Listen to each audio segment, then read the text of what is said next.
অবশেষে রাজ্যের মুখ্যমন্ত্রী মমতা বন্দ্যোপাধ্যায়ের দীর্ঘদিনের ইচ্ছে পূরণ হলো আজ। সশরীরে নৈহাটির ঐতিহ্যবাহী বড়মার মন্দিরে পুজো দিলেন মুখ্যমন্ত্রী মমতা বন্দ্যোপাধ্যায়। সঙ্গে ছিলেন ব্যারাকপুরের সাংসদ পার্থ ভৌমিক, নৈহাটির নবনির্বাচিত বিধায়ক সনদ দে সহ অন্যান্য বিধায়ক ও জনপ্রতিনিধি থেকে শুরু করে প্রশাসনিক কর্তারা। এর আগেই সাংসদ অভিষেক বন্দ্যোপাধ্যায় এসেছিলেন বড়মার মন্দিরে। এবার আসলেন রাজ্যের মুখ্যমন্ত্রী মমতা বন্দ্যোপাধ্যায়।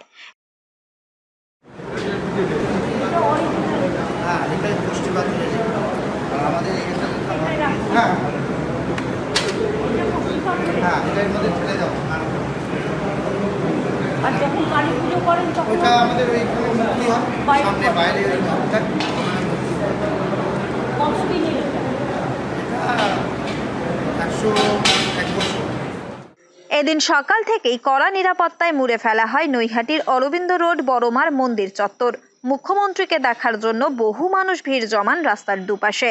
ছিলেন ব্যারাকপুরের পুলিশ কমিশনার অলোক রাজুরিয়া সহ জেলা শাসক শরৎ কুমার দ্বিবেদী ও মুখ্যমন্ত্রীর নিরাপত্তার দায়িত্বে থাকা আধিকারিকেরাও। গাড়ি থেকে নেমেই মন্দিরে প্রবেশ করেন মুখ্যমন্ত্রী। তার হাতে ছিল বড়মার জন্য আনা নতুন বেনারসি দুটি শাড়ি। শুধু তাই নয়, তিনি কৌটো করে নাড়ুও নিয়ে আসেন বড়মাকে নিবেদন করার জন্য। এরপরই বড়মার কোষ্ঠী পাথরের নবনির্মিত মূর্তির সামনে গিয়ে কথা বলেন পুরোহিতের সঙ্গে। একে একে নতুন বস্ত্র, নাড়ু, ফল, মিষ্টি তুলে দেন পুজোর জন্য। এরপরই নিষ্ঠা সহকারে পুজো দিতেও দেখা যায় মমতা বন্দ্যোপাধ্যায়কে। দীপ হাতে করে অঞ্জলিও করেন।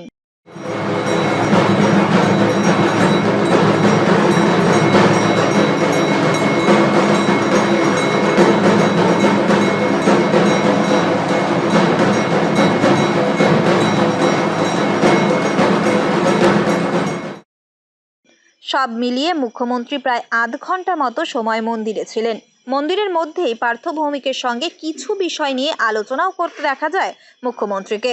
এরপরই মন্দির থেকে বেরিয়ে মুখ্যমন্ত্রী মমতা বন্দ্যোপাধ্যায় জানান, ব্যক্তিগত কোনো গোত্রে নয়, মা মাটি মানুষের নামেই বড়মার কাছে পুজো দিলেন তিনি। পাশাপাশি এদিন বড়মার মন্দির সংলগ্ন ফেরিঘাটটির নাম বড়মার নামে রাখারও নির্দেশ দেন। ফলে আগামী দিনে এই ফেরিঘাটটি নৈহাটি ফেরি সার্ভিসের বদলে বড়মা ফেরি সার্ভিস নামে পরিচিতি পেতে চলেছে। এর জন্য সাংসদ তহবিলে 10 লক্ষ টাকা ব্যয় হবে বলে জানান। এর পাশাপাশি নৈহাটি এবং ভাটপাড়ার বিস্তীর্ণ এলাকার মানুষের সুবিধার কথা মাথায় রেখে হাসপাতালে আলাদা করে ওপিডি তৈরি হবে বলেও জানান মুখ্যমন্ত্রী। সেক্ষেত্রে পার্থ ভৌমিকের সাংসদ তহবিলের 4 কোটি টাকা ব্যয় হবে।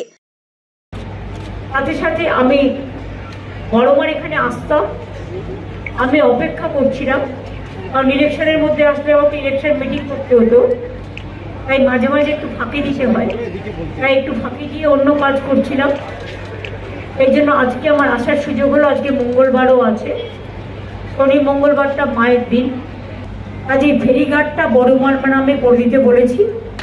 এখানে একটা পুলিশ ফাঁড়ি হবে, একটা হাই মাস্ক লাইট হবে, এবং বড়মার যে ঘাটটা দিয়ে সবাই পরাপার হয় সেই ঘাটটা আমি এমপি ল্যাড থেকে রাজ্যসভার 10 লাখ টাকা দেব, যাতে ঘাটটাও ভালো করে ডেভেলপমেন্ট হয়। এছাড়াও দুটো ওপিডি তৈরি করার জন্য ভাটপাড়া এবং নৈহাটি ও এমপি ল্যাড থেকে 2 কোটি 4 কোটি টাকা দিচ্ছে। দুটো হসপিটাল নৈহাটি এবং ভাটপাড়া ওপিডির জন্য, সেখানে মানুষ দেখাতে যায়। আর এখন তো আপনাদের স্বাস্থ্যসাথী কার্ডও আছে। তবে এদিন বড়মার মন্দিরে মুখ্যমন্ত্রীর এই পুজো যেন আরও একবার মনে করিয়ে দিল, মন থেকে কিছু চাইলে বড়মা খালি হাতে ফেরায় না কাউকেই। রাজ্যে উপনির্বাচনে জয়ের পর মুখ্যমন্ত্রীর বড়মার মন্দিরে পুজো দেওয়া নিয়ে দলীয় নেতা কর্মীরা অবশ্য এখন এমন কথাই বলছেন, যা নৈহাটির বুকে কান পাতলেই শোনা যাচ্ছে। ফলে বড়মার প্রতি বিশ্বাস যেন আরও বেড়ে গেল মানুষের। উত্তর 24 পরগনা থেকে রুদ্র নারায়ণ রায়ের রিপোর্ট, লোকাল 18 বাংলা।